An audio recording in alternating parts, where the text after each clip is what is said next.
잠시 기도하겠습니다. 여기에 모인 하나님의 귀한 종들, 지금 주 앞에 나와 순복하여 모였습니다. 하나님, 이 자리와 이 시간, 이 공간, 이 환경을 기억하시고 받아주옵소서. 하나님, 시작을 알립니다. 끝까지 이끌어 주옵소서. 예수님의 이름으로 기도드립니다. 아멘.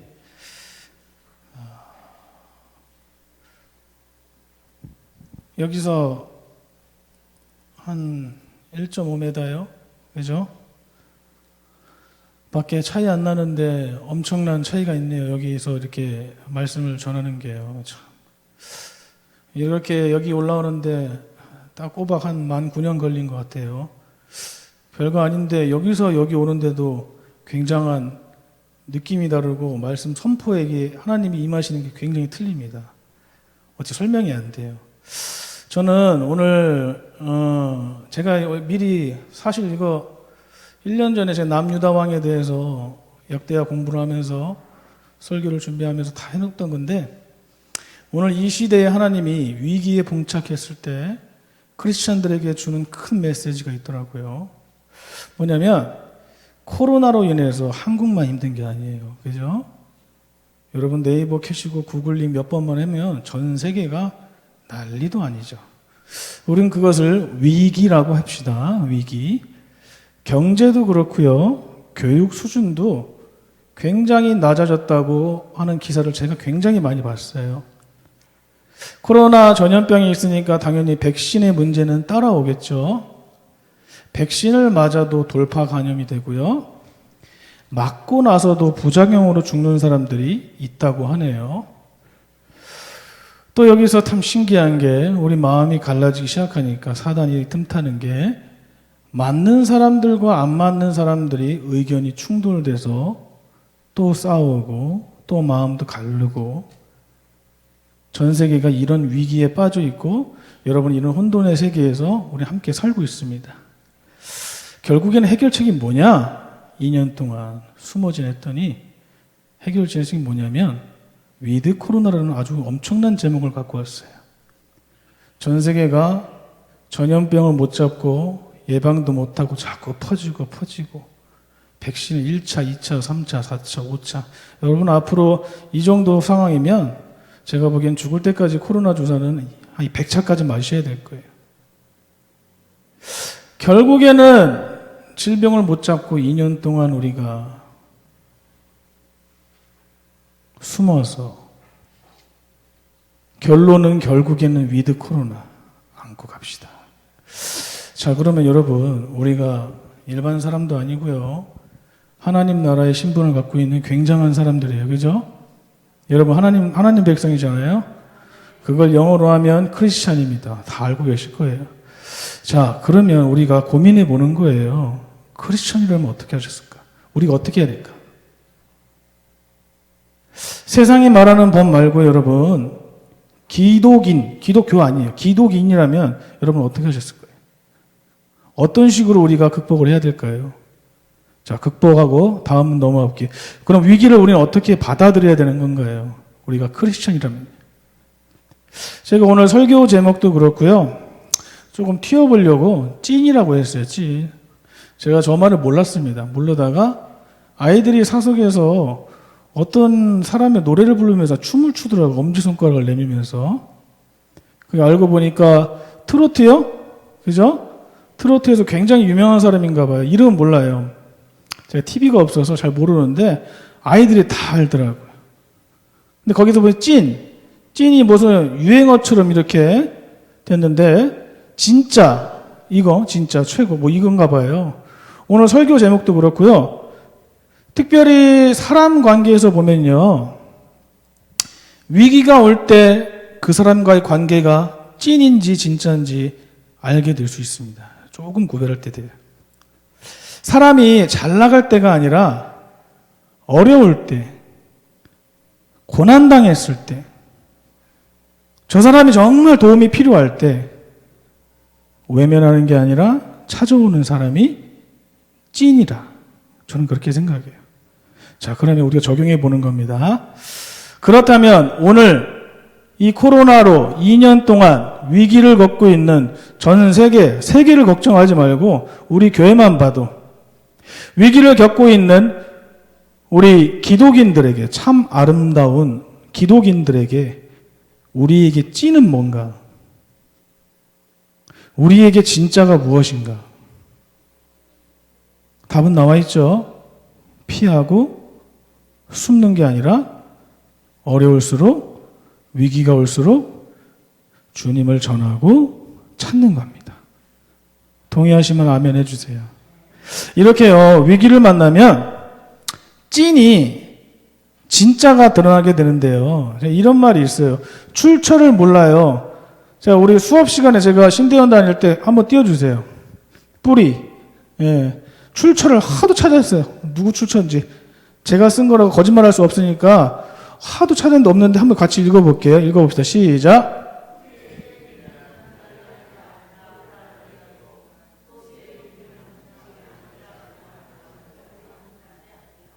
자, 우리의 현재를 돌아보게 하는 말 같아요. 저는 이 글을 읽으면서 이 회개가 나오더라고요. 사랑하는 성도 여러분, 제가 사석이나 제가 인스타그램에 SNS나 페이스북에 이런 말을 많이 사용해요. 이게 신학 용어인데, 영의 세계라는 말을 많이 해요. 별거 어려운 건 아닌데 잘 사용하지 않아요. 일반 성도님들은. 저는 영의 세계라는 말을 합니다. 이 영의 세계도 마찬가지더라고요. 뭐냐면 시험을 통과할 때, 위기를 직면할 때 영의 세계에서 찐이 드러납니다. 영적인 찐이 드러난다고요. 저 오늘 여러분들이 조금 기억을 가물가물하실 겁니다. 저도 설교했던 저도 까먹는데, 지난번에 제가 설교할 하나님이 허락하셨을 때 남유다 왕, 히스기야 왕까지 제가 설교했던 걸로 기억해요. 그걸 이어서 여러분하고 은혜를 나누도록 하겠습니다. 1절에 보면 산헤드립이라는 아수르 왕이 유다를 쳐들어와요. 유다는 말 그대로 히스기야가 종교개혁을 일으켜서 엄청나게 부흥을 발전시켰을 때예요. 히스기야가 왕으로 했을 때, 쳐들어왔을 때 이야기입니다. 1절 한번 볼까요? 1절 다 같이 읽어보겠습니다. 시작.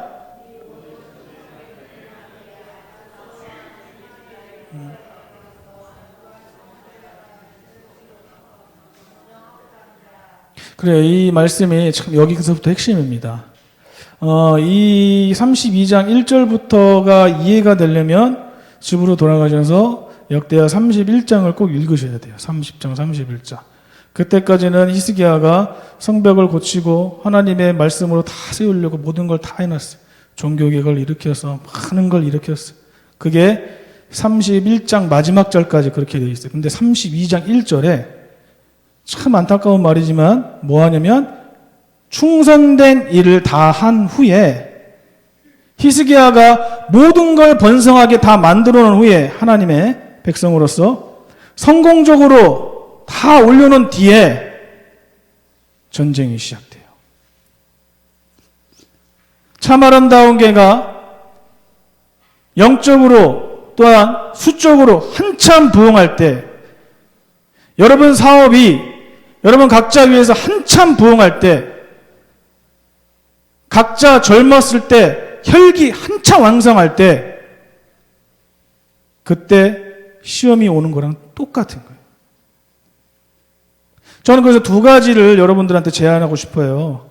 우리가 정말 시험이 올 때 찐으로 구별되려면 첫 번째로 사명을 감당하면 시험이 물러간다는 겁니다. 오늘 말씀만 가지고 한번 제가 여러분들에게 풀어드릴게요. 여러분 히스기야를 보세요. 1절에 쳐들어왔으면 난리가 났을 겁니다. 이미 예상이나 한 듯이 3절, 4절, 5절 한번 쭉쭉 띄워줄 수 있죠. 3절에 보니까 방백들하고 용사들을 더불어서 4절에 물의 근원을 막고 5절에 길을 막고 성벽을 보수하고 망대를 세우고 다윗이 몰래 도망갔던 그 비밀 통로를 다시 만들고 방패를 만들고, 이게 뭐냐면요, 종교개혁을 일으키고 하나님 일을 쫙 했는데 나중에 사단이 틈탈 것까지 계산한 거예요.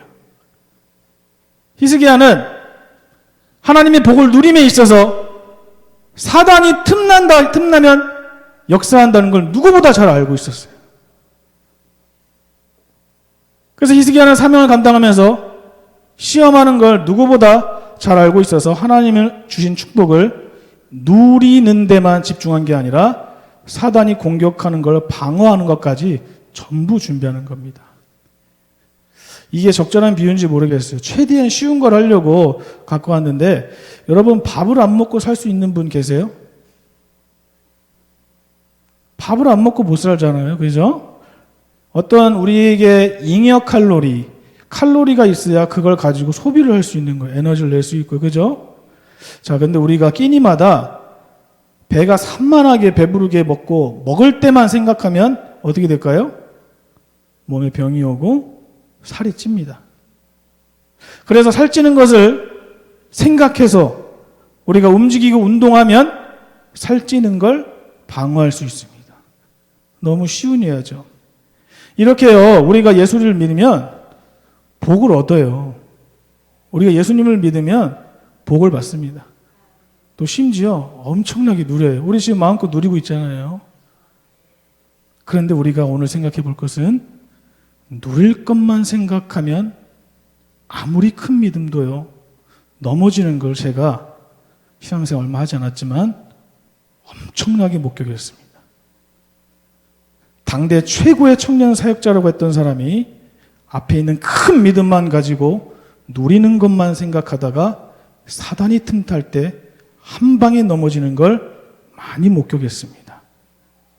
당대의 최고의 목회자라고, 종교 지도자라고 수만 명을 거느리고 목회하셨던 분이 누리는 것만 하고 번성하기만 하고 사단이 틈탔을 때 방어가 안 돼서 한 번에 몰락하는 걸 저는 굉장히 많이 봤습니다. 사랑하는 여러분, 신앙생활 하면서 시험이 없으면 얼마나 좋을까요? 그죠?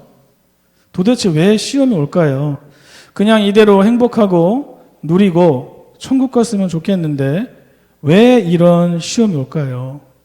그건 너무나 단순해요. 여러분이 알고 있는데 우리가 잠깐 잊은 건데, 사단은 영적으로 여러분과 제가 이렇게 오후 예배 드리는 걸 싫어해요. 영으로 여러분이 돌아가서 각자 집에서 하나님 앞에 섰다 그러고 놀러 가는 걸 좋아해요.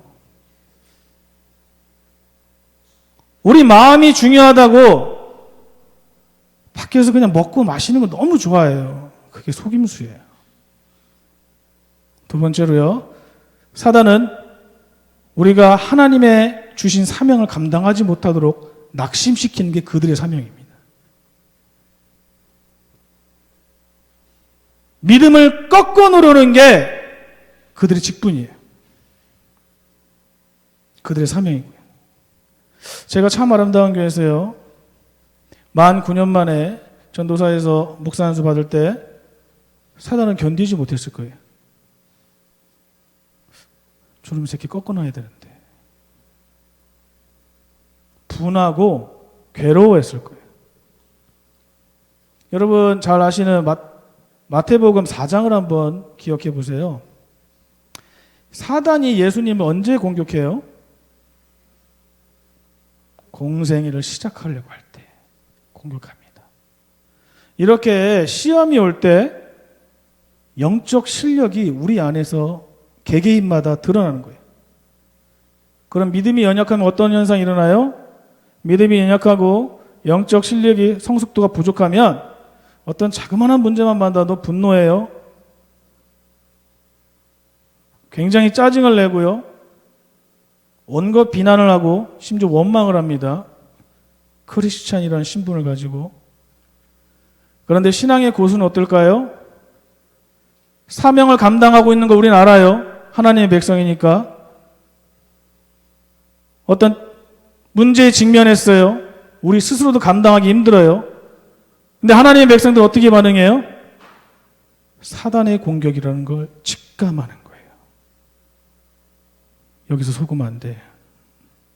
여기서 넘어가면 안 돼. 불신자가 성도가 되고요, 평신도가 집사가 되고 권사가 되고 장로가 되고 전도사에서 목사가 되고 이렇게 본격적으로 사명을 감당하면 이 복음입니다. 여러분 반드시 시험이 옵니다. 사랑하는 여러분, 그렇다면 영적 실력자는 어떻게 해야 될까요? 시험이 와요. 어떻게 할래요? 바로 어떤 시험이 와도 앞서 말한 것처럼 첫 번째입니다. 여러분 사명에 집중하는 거예요. 오늘 헵시바 너무 멋있어요. 훌륭해요. 우리 단장님부터 시작해서 반주, 싱어, 우리 미디어. 사단이 공격하고 시험이 왔을 때 찬양 인도에 집중하세요. 찬양하시는 분. 정말 큰 시험이 왔을 때 여러분, 우리 승환 형제님 미디어에 집중하는 거예요. 사역에 집중해. 어떤 문제에 딱 막혀 있어요. 시험에. 질병, 고통이 걷고 있어요. 교사의 직분 감당하고 계세요? 교사 하세요. 계속 하셔요. 집사로서, 권사로서, 장로로서 직분을 감당하고 계시나요? 그럼 그 사명에 집중하는 겁니다. 우리가 시험을, 마귀를 물리칠 수 있는 유일한 방법은 하늘에 계신 하나님이 주신 자녀된 권세를, 직분을 감당하면 사단이 도망가요. 제가 여기저기서 담배 끊은 간증을 해요. 근데 사실 끊었다고 얘기 안 해요. 또 오해하지 마세요. 피진 않아요. 예, 이렇게 하면 또 시험 들까 말씀드리는 거예요. 사실 오해는 하지 마세요. 진짜로. 제가 목격한 것도 있어요. 술 드시고 담배 피시는 분들 정죄하는 거 아닙니다. 그러나 여러분들이 그것을 가지고 양심이 꺼리껴서 예배당에 나오고 하나님의 믿음에 걸림돌이 된다면 저는 오늘 여러분에게 하나님 앞에 맹세하고 유일한 방법을 알려드릴 수가 있어요. 이건 아무도 얘기 안 하는 거예요. 근데 제가 사석에서 저랑 교제하셨던 분들은 아마 눈치챘을 거예요. 여러분 담배 끊으려고 노력하지 마세요. 술 끊지 마세요. 여러분이 지금 집중해야 될 것은 하나님 은혜예요. 제가 술, 담배에 완전 쩔어 있던 사람입니다. 제가 이런 간증을 해요. 1년에 술을 얼마나 먹었냐고요? 1년에 700일 먹었다 그래요. 이해 안 가시죠? 이거 다 안 드시니까요. 거룩하신 분들이 아무도 안 드실 거예요. 제가 700일을 마셨다니까요. 뭐냐면 전날 만나서 그 다음날 새벽까지 친구들 이틀씩 마셨어요. 1년 365일 중에 700일을 마셨다고요. 담배는 세보지도 못한 것 같아요. 그냥 한 보로 사면 너 주고 나 주고 그냥 뭐 하다 보니까 없어요. 뭐 그냥 한 보로 사면 뭐 그냥 후루룩 나가더라고요. 제가 알기로는 하루에 한 두세 갑씩 태웠던 것 같아요. 근데 여러분 이성적으로는 이렇게 애주가가 이렇게 애연가가 어떻게 끊었냐. 하나님의 은혜가 임하고 하나님 은혜에 집중하니까 그걸 생각할 시간이 없이 자연스럽게 멀어졌어요. 끊으려고 고생하지 마세요. 혹시나 있을지 몰라요. 술도 마찬가지예요. 죄의식 갖지 마세요. 그냥 하나님 은혜에 집중하세요. 진짜예요, 여러분. 농담이 아니라. 여러분 앞에 각자 다른 시험으로 고통받고 계신 줄 압니다. 여기저기서 애환을 들어요. 물질이나 뭐 질병, 취업, 뭐 진로, 관계, 우울감. 이것으로 혹시나 이 자리에 여러분 고통 중에 시험받고 있다고 생각한다면 제가 주의 종으로서 바라기는 계속 강조하지만 여러분 사명에 더 집중하고 감당하시면 반드시 그 시험으로 괴롭히는 사단이 도망가요. 그럴 때일수록 사명에 집중하는 거예요. 사업이 안 풀리면 사업에 집중, 사명에 집중하세요. 질병으로 고통받고 있으면 사명에 집중하세요. 그래서 여러분이 흔들리지 않는 영적 실력자가 되기를 처음으로 한번 빌어봅니다. 예수님의 이름으로 축원합니다. 두 번째로요, 우리가 좀 착각하는 게 있습니다. 환경과 상황은 변해도 믿음의 주체는 변하지 않는다는 거예요. 이게 무슨 소린가 할 거예요. 제가 이런 걸 참 많이 경험하게 됩니다. 뭐냐면요. 내가 어떤 물질로 어려움을 받고 육적으로 고통을 받고 있으면 하나님을 원망할 때가 있어요.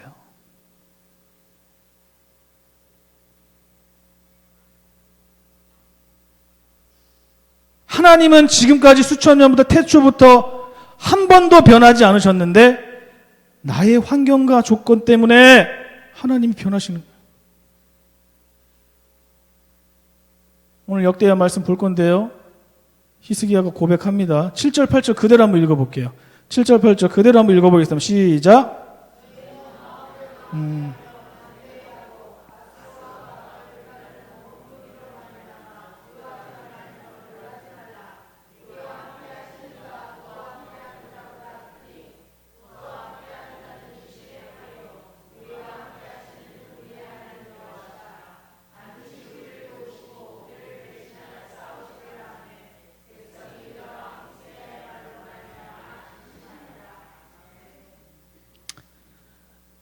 히스기야는 환경과 상황은 변한다는 걸 너무나 잘 알고 있어요. 하지만 히스기야는 믿음의 주체이신 하나님은 변하지 않는다는 것도 너무나 잘 알고 있었어요. 7절 하반절에 보면 우리와 함께 하시는 이가 그의 함께 하는 자보다 크니, 또 8절에 보면 우리와 함께 하시는 이는 우리의 하나님 여호와시나 반드시 우리를 도우시고 우리를 대신하여 싸우시리라. 아멘. 예. 사랑하는 여러분, 이 환경과 상황 변해도 우리에게 믿음을 주시고 우리의 믿음의 주체이신 하나님은 절대 변하지 않습니다. 그것을 우리는 진리라고 합니다.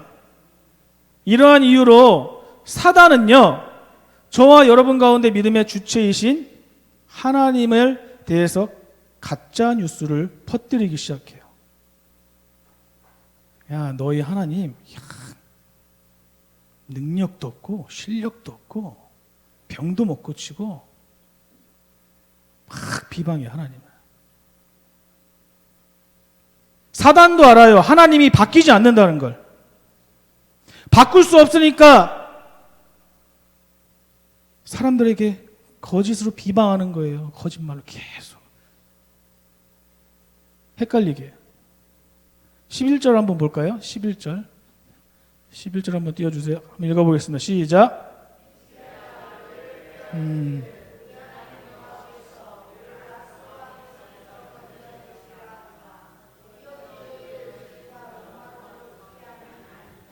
저기를 한번 집중해 보세요. 너희를 주림과 목마름을 죽게 함이 아니냐. 바로 이 환경과 상황을 바라보게 하는 거예요. 사단의 첫 번째 특징입니다. 주목하세요. 하나님을 못 보게 하고 세상을 보게 하는 거예요. 자, 15절도 한번 볼게요. 15절. 예. 15절 읽어봅시다. 시작.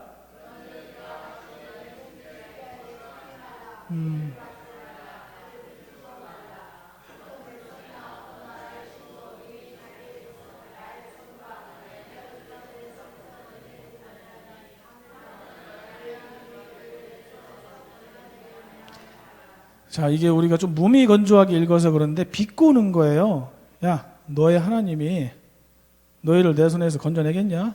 그 능력도 없고 이름만 하나님인 사람이 뭐 하겠냐고 이렇게 얘기하는 거예요.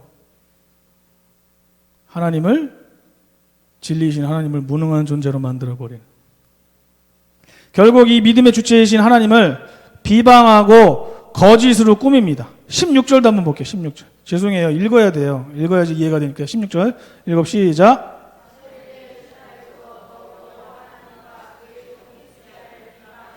자, 그러면 17절은 그냥 제가 읽어볼게요. 뒷부분만. 이스라엘의 하나님 여호와를 욕하여 비방하여. 19절에도 그들이 예루살렘의 하나님을 비방하기를 사람의 손으로 지은 세상 사람들의 신들을 비방하듯 하였더라.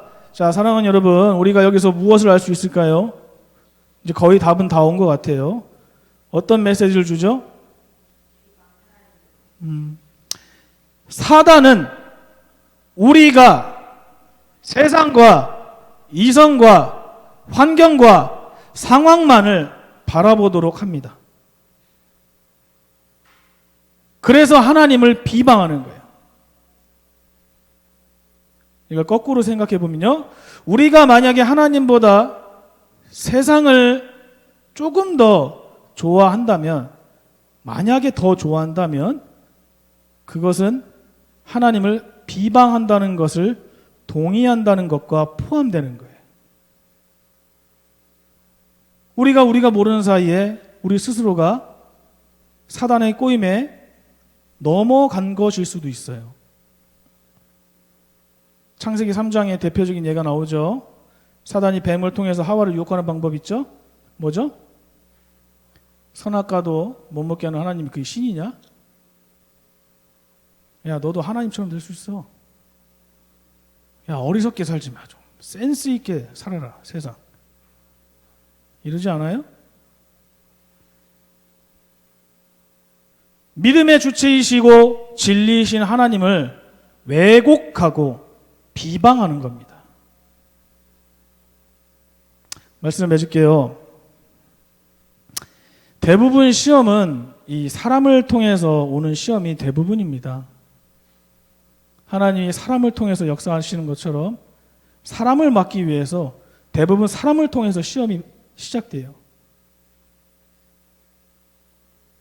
제가 이 영적으로 미숙할 때요, 지금도 미숙하지만요, 어떻게 했나 보니까 이 사람들하고 씨름을 많이 했어요. 이 삿바 씨름이 아니라 어떻게 하면 저걸 넘기지? 어떻게 하면 저 사람보다 넘겨서 내가 조금 더 인정받을까? 그러면서 평생을 30년을 그 문제를 해결하고 살려고 했던 것 같아요. 그러나 오늘 히스기야, 신앙의 고수는 어떻게 할까요? 믿음의 주체이신 하나님께 집중하는 거예요. 하나님이 주신 사명에 집중하는 거예요. 오늘 찬송가 제가 342장 했죠? 제가 후렴 가사를 한번 불러볼게요. 우리 구주의 힘과 그의 위로를 빌라 주님 내 편에 서서 항상 도우시리. 그렇습니다, 여러분. 주의 종이 앞에서 뭐 떠들어봤자 뭐가 여러분한테 의미가 있겠어요, 그죠? 여러분 앞에 지금 정말 풀리지 않는 숙제, 그 시험 문제는 앞에 있는 종한테 달려있지 않고 답은 하나님께 있어요. 여러분, 이것은 진리입니다. 팩트도 아니고 진짜도 아니고 가짜도 아니고 진리예요. 그 무엇과도 비교할 수 없는 진리. 지금까지 여러분들이 찬양 인도자로, 교사로, 섬김이로, 아니면 그냥 예수님을 믿는 것 자체로 그 사역하면서 얼마나 많은 시험을 겪으셨고 지금도 겪고 계십니까? 제가 지금 정말 작은 자지만 저도 알아요. 여러분 얼마나 힘드신지, 각자 일터에서. 혹시나 마음의 병으로 고생하고 계세요? 아니면 정말 목원에게 대해 얘기 못할 혹시나 육체의 질병이 있는지 모르겠습니다. 그리고 우리 청년들 비전과 진로로 얼마나 많은 고민을 갖고 있어요. 합격과 불합격 속에 살얼음판, 아무도 안 알아주고 혼자만 하고 부모님의 기대에 부응해야 되고. 제가 주의 종으로서 오늘 말씀을 통해 여러분에게 전달할 수 있는 정말 어줍지 않은 말은, 어떤 상황이라 할지라도 주님께서는 우리의 편에 서신다는 거예요. 그래서 always, 항상 도우신다는 걸, 그게 믿음인 줄 믿습니다. 이 믿음의 주체가요, 하나님으로만 됩니다, 여러분. 하나님으로 말미암아 여러분의 모든 고민이 치유되고 회복될 줄 믿습니다. 그래서 어떠한 시험이 와도 영적 실력이 드러나는 믿음의 고수가 되기를 예수님의 이름으로 축원합니다.